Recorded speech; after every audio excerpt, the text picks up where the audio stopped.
kulan lagu gogol xaarayay dagaal saacado badan qaatay oo shalay ka dhacay degmada Buurhakaba kaasi oo u dhaxeeya ciidamo ka tirsan daraawiishta koonfur galbeed kuwaasoo qaar ka mid ah ay dil u geysteen 2 qof oo shacab ah oo ka shaqeynayay gaari hoomey ah oo u kala goosha inta u dhaxaysa Muqdisho iyo Baydhabo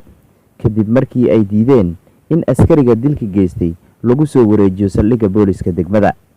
maamulka degmada Buurhakaba saraakiisha ciidanka degmada taliyaha ciidanka amisom ee degmada iyo odayaasha ayaa kulankoodii maanta ku gorfeeyay xaaladda amni dilalka loo geysto dadka shacabka ah isbaarooyinka joogtada ah ee dadka lagu dhibaateeyo rastaasta sida sharci darrada loo rido iyo arrimo kale oo muhiim ah.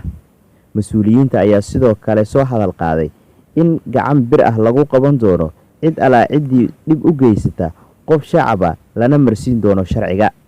labadii dhinac ee ku dagaalantay shalay Buurhakaba ayaa ugu dambeyn la isku afgartay in lagu dhameeyo wada hadal lana soo xiro askarigii dilka geystay sidoo kale dadkii ku dhintayna la aaso kuwii ku dhaawacmayna la daweeyo. gabagabada gudoomiyaha degmada Buurhakaba Cabdi Maxamed Axmed ayaa sheegay in weerarka asiga lagu bilaabay kana badbaaday isku day dil ah waxaana uu ka sheekeeyay sida ay wax u dhaceen. shalay ilaa daraad Buurhakaba buuga ka jiri way bua lama qof abti iyo ay sinjay iyo lango askariya isku kordiri madi isku kordiri lagi gaanku dhigli qobashadiis iyo ambani madi ambani baawrka kan isin argaasan unago isbitaalkii ambani gaanku dhigli haqabno danti oo deegankii dijintiis unsoon ya baawrka isku soo habad iyo walhay gibn tamaraayaad reesiin isin argaayitan way kala siin sheegay in arrimihii dhamaadeen si sharaf leh ka dhamaadeen waana dhamayni gaanku dhiiglihiina hayd ama Soomahayd haruntiya ka jir korneelkii introogin eeda qiibanka qaadi deganaashada degmada walaable wada shaqeeyni ku guuleysini nimankii oo deeganku oo dhowr qofna ka dileen dhowr qofna ka dhaaween ciidamadii daraawiishtii koonfur galbeed kamid ayin koonfur galbeed halinto lama ma dawlad goboleedka koonfur galbeed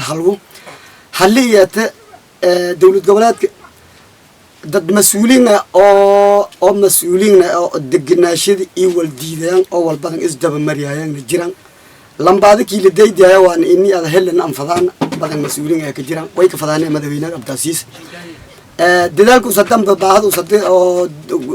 gobolka haay dadaalkii ka jira shubma ama fadhi laakiin way ka sadaanay degmada Buurhakaba dadka mas'uuliyiinta dawlad goboleedka koonfur galbeed ka jiraan oo dhibkuuna ka dambeeyaan in baarateegna ku suubi iyo fadaan madalamaad in armihii dhamaadeen oo waana gabagaboween degmadiina oo nabadnaata walna aan ka hadlaawno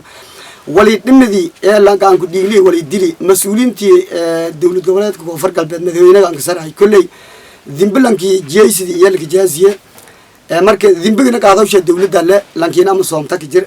mardhow kullayni gobolka ku wareegi doon iyo taawiyaan lanka wala dilina ma garsan askariyu way kala siin sheegay inta fiirsaas intii dhigaysaad wali dib ka jiri Buurhakaba inay hiraabtun dhamaadeen ama soomti deganaatiin kaalmiga qaati iyo siin sheegan. kulankan oo ahaa mid degdeg ah ayaa lagu dhameeyay is-afgarad iyo wada shaqeyn buuxda oo nabad ku dhisan si loogu adeego bulshada deegaanka.